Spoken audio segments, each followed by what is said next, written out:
con lo que ocurría en el escenario provincial, pero también lo que pasaba a nivel nacional, lo que aconteció esta jornada, ¿no? Con el aumento de las naftas, algo que ya preveíamos, algo que sabíamos que se iba a dar. Bueno, mucha gente comentaba esto, ¿no? Están felices de haber ganado una elección por Cambiemos, pero al mismo tiempo están haciendo fila para cargar combustible en la tarde-noche de ayer, ¿no? ¿Cómo estás, Claudio? ¿Qué tal? ¿Qué tal? ¿Cómo estás? Un gusto estar.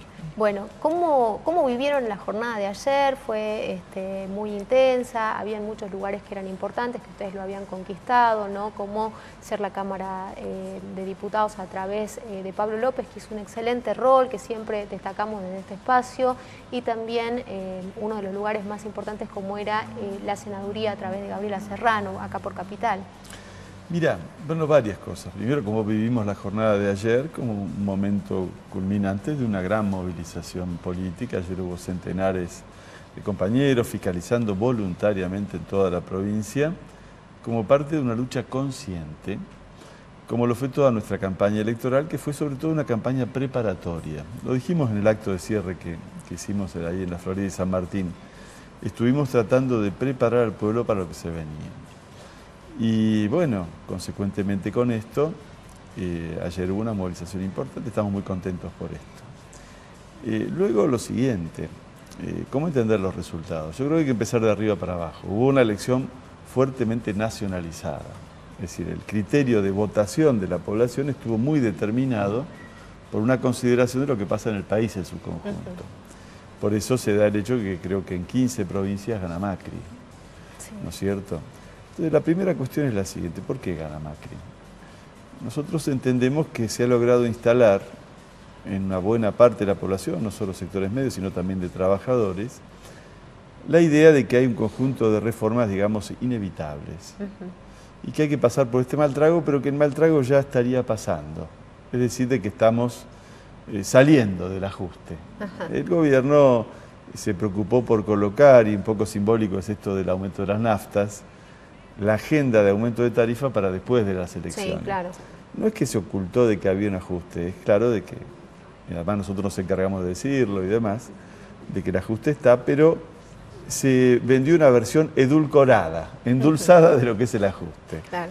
Es decir, bueno, aquí tenemos un alcance determinado, había que hacer esto, pero ahora viene la reactivación de la economía, vienen los brotes verdes, estamos con la obra pública y ya salimos de esto. Y no es cierto los que dicen, los que nos acusan desde la oposición, de que va a tener consecuencias sociales más graves. Bueno, se impuso de alguna manera este criterio del gobierno de que era un mal trago que ya está pasando. Pero bueno, ahora viene la experiencia, que siempre es mucho más fuerte que todos los discursos, la realidad, ¿no? Entonces, esto de los vendedores de combustible que no esperaron ni hasta las 12 de la noche para subir un 10%, y que además le advierto a la población, solo va a subir el combustible de aquí para adelante porque está en un valor bajo en dólares y la tendencia es a que suba en toda la próxima etapa. Hoy ya anunciaban que está pronosticado, creo que en 60 días, que va a estar otro 7% más arriba. Y así tenemos un programa de aumento de la luz, del gas y demás que lamentablemente la población lo va a ir sufriendo en el periodo que viene.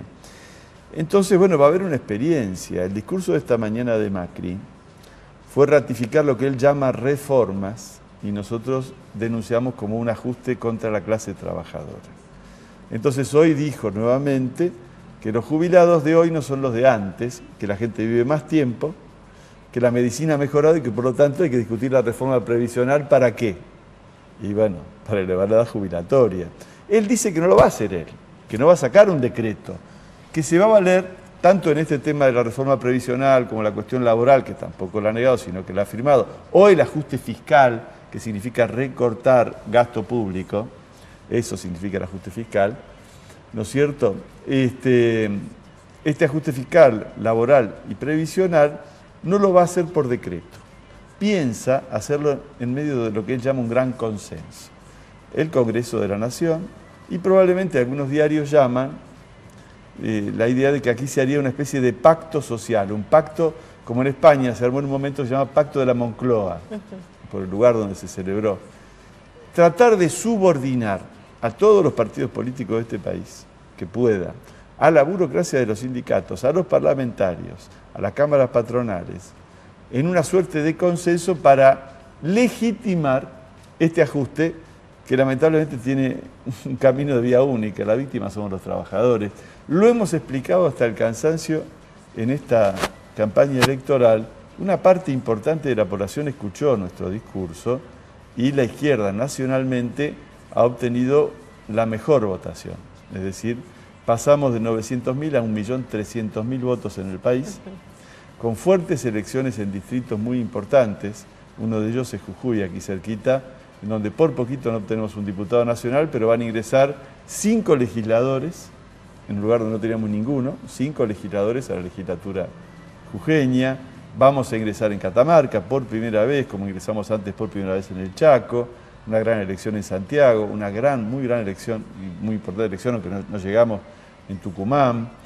El 10% promedio de elección en toda la provincia de Santa Cruz, con la segunda ciudad de la provincia, el 20% en Caleta Olivia, y después los grandes distritos, provincia de Buenos Aires y capital, donde registramos un crecimiento importante. Ingresan 2 legisladores de la ciudad y faltan centésimas para ingrese Marcelo Ramal, y ingresan 2 diputados nacionales por provincia de Buenos Aires, Del Caño y Romina del Pla, que es, además de ser mi sobrina, y estoy orgulloso por eso, pero es la secretaria general, nada más y nada menos, que del SUTEBA de La Matanza, el principal sindicato, el número docente de la provincia de Buenos Aires, una gran dirigente de los trabajadores de la docencia, y que va a ingresar al Congreso Nacional. Y bueno, tenemos en Neuquén también una muy buena elección, y este crecimiento general nacional, es decir, se instala el Frente Izquierda y la izquierda como una de las 3 o 4 grandes alternativas políticas en el país, con la peculiaridad de que nosotros estamos de palabra y en los hechos contra este ajuste. Es decir, el protagonismo de las direcciones de izquierda contra el cierre de fábricas, en la lucha de los trabajadores, es total, y en esto nos diferenciamos claramente del papel que ha jugado el kirchnerismo, que ha tenido una derrota en la provincia de Buenos Aires y que se desdibuja por su propia política, porque está planteando la reunificación del Partido Justicialista con los que son pilares del sostén del ajuste. Lo escuché incluso ayer a Leavi plantear esto, y lo plantea Cristina Kirchner. La reunificación del Partido Justicialista es la reunificación con los varones del conurbano, con los gobernadores mafiosos de las provincias, que son cómplices de Macri. Pero ahí no puede haber ninguna política contra el ajuste. La división no le es funcional a Cambiemos, no termina siendo, digamos, jugando ese rol para que Cambiemos hoy tenga estos resultados, esta división que ha tenido el peronismo en sus distintas vertientes, ¿no? No, al contrario, yo creo que aquí unificarse con los que son manifiestamente sostenibles, unificarte con Urtubey, ¿a dónde te puede llevar? A sostener el ajuste, es decir, ¿quién se subordina a quién? ¿Urtubey a vos o vos a Urtubey? Claro. Si vos te unificás con Mansur en Tucumán, no, te estás sometiendo. Entonces decís de un lado que estás contra el ajuste, pero otro lado te sometés con un ajustador. Claro, terminás acordando. Lo que hay que desarrollar es una alternativa independiente, por eso la izquierda batalla desde ese terreno, y creemos que esto es lo más importante que hemos sembrado desde el punto de vista nacional. Es decir, hemos desarrollado un planteamiento que en la próxima etapa probablemente enfrente de manera muy concentrada y tienda a ser uno de los polos de la situación política. Porque para que haya una polarización en serio, ¿qué tiene que haber? 2 perspectivas distintas, no simplemente 2 que tienen muchos votos. Por ahí 2 que tienen muchos votos pasan a la elección y se ponen de acuerdo. Claro. Eso no es una polarización. Una polarización en serio si de este lado estamos los que queremos evitar que la crisis la paguen los trabajadores, que proponemos medidas contra el gran capital para que ellos sean los que sostengan la economía en esta crisis que vivimos y demás, y del otro lado los que quieren bancar esto, que ahora se van a coaligar. Ahora va a haber de nuevo, como la hubo en este año y medio, que se votaron 80 y pico de leyes, 100 leyes, con el voto de una buena parte del PJ, de muchos kirchneristas y de Massa en el Congreso Nacional, van a ampliar esa coalición. Y hasta le pongan algún nombre rimbombante, como esto que te digo, gran pacto de no sé qué, de la Casa Rosada, de la de Olivos, lo que fuere, ¿sí? ¿Para qué? Para justificar las reformas y presentarlas como si fueran no la reforma de los capitalistas contra los trabajadores, sino la reforma que el pueblo argentino en general necesita y que hay que bancárselas. No, nosotros desde ya de la izquierda no vamos a poner nuestra firma, nuestras huellas digitales en semejante programa que en Salta, vos sabés que Urtubey que fue el principal derrotado de las elecciones de ayer, ya mandó una ley ómnibus, que algo estuve explicando durante la campaña electoral, de 140 artículos, que yo creo que va a ser la convocatoria que va a hacer Urtubey ahora. Que vengan todos a apoyar esa ley, que vendría a ser la versión local del ajuste de Macri. Aprobación, adhesión, por ejemplo, a la ley de RT, que hemos explicado que es una ley completamente antiobrera, que le quita el derecho al trabajador a recurrir a la justicia cuando la RT no le paga lo que tiene que ser, y otros aspectos muy negativos de la misma característica. Entonces, nosotros vemos este cuadro nacional. La izquierda ha presentado un programa y con este programa vamos a abordar lo que viene, y con las conquistas que hemos obtenido, parlamentarias, van a ser un punto de apoyo de un debate y de una lucha que va a tener que dar nuestro pueblo. Claudio, ¿y cómo se hace para contrarrestar ese gran aparato, ¿no? Esa maquinaria enorme que maneja, por ejemplo, en este momento Cambiemos, como son los medios hegemónicos, ¿no? Haciendo penetrar ese tipo de discursos de manera permanente en la sociedad? Esto de decir, bueno, nos resignamos porque este ajuste lo teníamos que vivir, y este tipo de cuestiones, ¿no? Que terminan aceptando, digamos, la Bueno, ciudadanía. los aparatos ganan y pierden. Porque, por ejemplo, no vas a decir que detrás nuestro está la candidatura de Ivayur, de Villada, de Guaymás en las elecciones. No me vas a decir que no había gigantescos aparatos publicitarios detrás de todos ellos, todo el dinero del gobierno, el dinero seguramente de los contribuyentes ha estado financiando ahí, y perdieron. Es decir, que no es solo un problema de aparatos. Cuando el macrismo obtiene este resultado es porque explota una desmoralización del gobierno anterior. Una experiencia que no produjo las transformaciones que tenían que producirse, que trajo mucha corrupción, y entonces explota una extorsión al electorado. Le dice, no me votás a mí, vuelven los bolsos de López, ¿no es cierto? Y el kirchnerismo dejó tales indicadores de pobreza, y entonces explotan el fracaso de la experiencia anterior y no simplemente un aparato. No creas que todo es aparato. Urtubey tuvo aparato y fue derrotado, Macri tuvo aparato y ganó. Es decir, que uno cabalgó sobre algunas cosas que están en la realidad, que les permitió explotar y extorsionar al electorado, y el otro, por más que hizo toda la extorsión que pudo, diciendo que era la tercera opción, mintiéndole a la gente, no lo han votado. Porque acá Urtubey estuvo detrás de todos y cada uno de los candidatos derrotados. Se jugó él personalmente, la derrota es total. Cuando hoy renuncian los ministros, es porque no pueden dejar de mensurar la gravedad de la crisis. La gravedad de la crisis. Ahora, yo advierto que no es que van a cambiar por los resultados electorales. Van a usar los resultados electorales como un justificativo para alinearse más todavía con Macri. Entonces, hay que desarrollar una oposición consecuente. Ese es nuestro balance. A nosotros, porque expresamos esta posición, intentaron barrernos.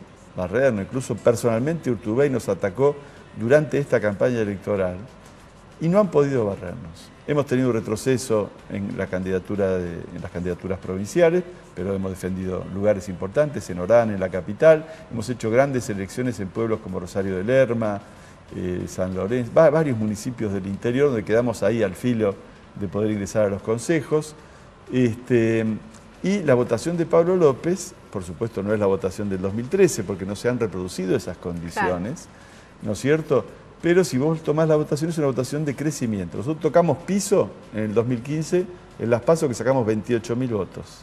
En las generales sacamos 42.000 y ayer sacamos 53.000. O sea que la votación del Partido Obrero se ha recompuesto y hay una tendencia sistemática de recuperación de esa votación. Entonces, bueno, vamos con esto, con la siembra que hemos hecho, con las convicciones que tenemos de que no estamos equivocados sobre el pronóstico que hemos hecho de la experiencia que nuestro pueblo va a vivir. Y bueno, por supuesto respetamos el modo que la gente ha votado, pero destacamos esta votación que ha habido en favor de la izquierda como un capital para intervenir en la próxima etapa y superar las limitaciones que tenemos nosotros mismos, todavía indudables, por lo que no podemos aparecer como una alternativa de poder, ¿no es cierto? Que aparecimos por un momento en el 2013 y después hemos retrocedido. Buscamos superar las limitaciones con una influencia de mayor alcance en las organizaciones populares, en los sindicatos, en las barriadas, para volver a la carga, porque vamos a volver a ser esa alternativa de poder, porque el régimen oligárquico, con Sáenz, con Martín Grande, con Urtubey y demás, es el mismo régimen, no hay una alternativa, y ese régimen se va a poner de acuerdo ahora para tratar de implementar todas las medidas de ajuste y que el pueblo las tolere.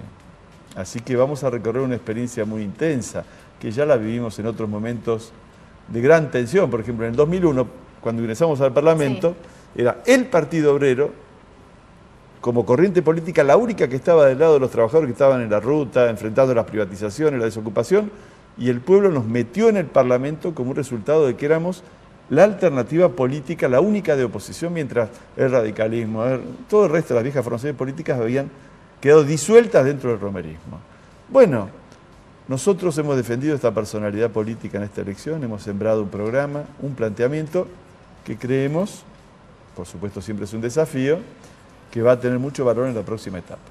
¿Qué crees que se viene en estos 2 años, ¿no? Porque son 2 años más de gestión, esto como quieras o no, es un respaldo también que se le ha dado al gobierno de Macri, y bueno, también esto es una suerte de aval, ¿no? De documento prácticamente en blanco, para poder llevar adelante toda esta serie de reformas. No coincido en que sea en blanco. Que vos decías. No coincido en que sea en blanco, porque no es cierto que el pueblo ha votado a favor de que le bajen los sueldos, por ejemplo, o que le liquiden los convenios colectivos de trabajo. El gobierno se encargó de decir que no iba a haber una ley de reforma laboral, que la reforma previsional no es lo que decía la oposición, que el ajuste grave ya pasó, que el ajuste grave ya pasó. Es decir, que él presentó una versión fraudulenta, mentirosa de lo que verdaderamente va a hacer. Ese es nuestro punto de vista. Vamos a hacer una experiencia con la población trabajadora, con el conjunto del pueblo, y veremos si teníamos razón o no. Hemos recibido un voto importante, pero de minoría. De una minoría que la valoramos enormemente, ¿sí? Porque creemos que está llamada a jugar un papel de mayorías en la próxima etapa. Muchísimas gracias, Claudio. Por favor. Gracias por venir en esta tarde. Nos vamos a la pausa, ya volvemos.